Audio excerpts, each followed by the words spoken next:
Hola, apreciados estudiantes, mucho gusto. Mi nombre es Marlady Gamin Murcia, soy magíster en Psicología Forense e Intervención Social de la Universidad de Santiago de Compostela y docente de Psicología.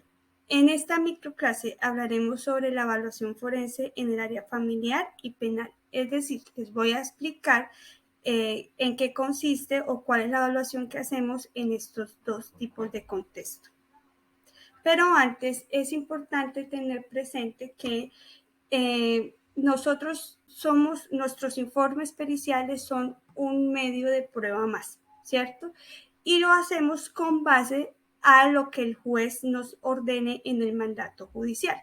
Recuerden que existen dos tipos de peritos, los peritos privados y los peritos públicos. Los privados son los que trabajan de manera independiente y los públicos son aquellos que trabajan para el Estado. Sin embargo, nosotros como forenses lo que debemos hacer es de acuerdo a lo que se ordene en el mandato judicial. En el área familiar podemos hacer dos tipos de evaluación, el de idoneidad parental y el de custodia y cuidado personal del menor. El de idoneidad parental es cuando debemos evaluar a uno solo de los padres, ¿sí?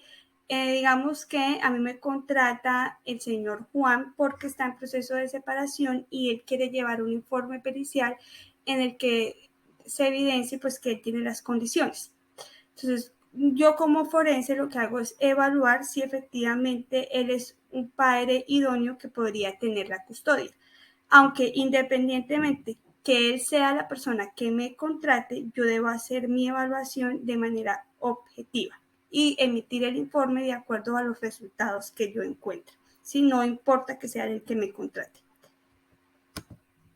Y la segunda evaluación de custodia y cuidado personal del menor es cuando tenemos a los dos padres y el juez nos solicita que revisemos si los dos pueden hacerse cargo del menor o cuál sería el mejor tipo de custodia. Si es compartida, si es materna, si es paterna. Entonces nosotros realizamos esa evaluación y revisamos cuál sería el mejor contexto para el niño.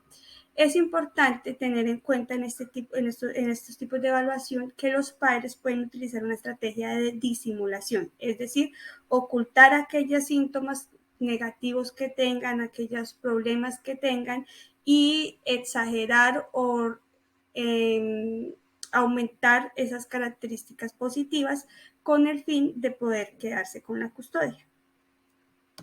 En el contexto penal, nosotros podemos evaluar o a la presunta víctima o al presunto victimario. Si estamos con la víctima, evaluamos dos cosas, la credibilidad del testimonio y la huella psicológica. La credibilidad del testimonio hace referencia a que revisamos si aquello que está narrando que le sucedió puede ser real o no. Y la huella psicológica hace referencia al daño que tuvo la víctima a raíz de haber vivido ese suceso. Las víctimas pueden presentar credibilidad al testimonio, pero no huella psicológica. Le ocurre a algunas. Y no quiere decir que por eso no sean víctimas, simplemente son personas que son muy resilientes. Ahora, en cuanto al victimario, le evaluamos las capacidades cognitivas, es decir, que comprenda lo ilícito de su acto y las capacidades volitivas que lo haya hecho bajo su voluntad. Revisamos si estas capacidades se encontraban intactas o estaban disminuidas en el momento del hecho delictivo.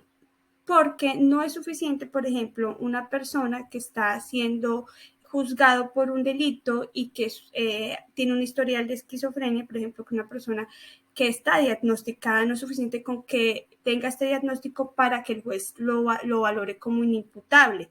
Es importante revisar si efectivamente en el momento de los hechos tenía disminuidas estas capacidades cognitivas y volitivas. Nosotros hacemos esta evaluación forense y el juez, con base a las demás pruebas y con base a nuestra evaluación, determina si la persona es inimputable o imputable. Y aquí les dejo las diferentes referencias bibliográficas sobre los informes periciales en custodia, a la víctima y al victimario y un link de recomendación. Muchísimas gracias y espero que haya sido de su comprensión.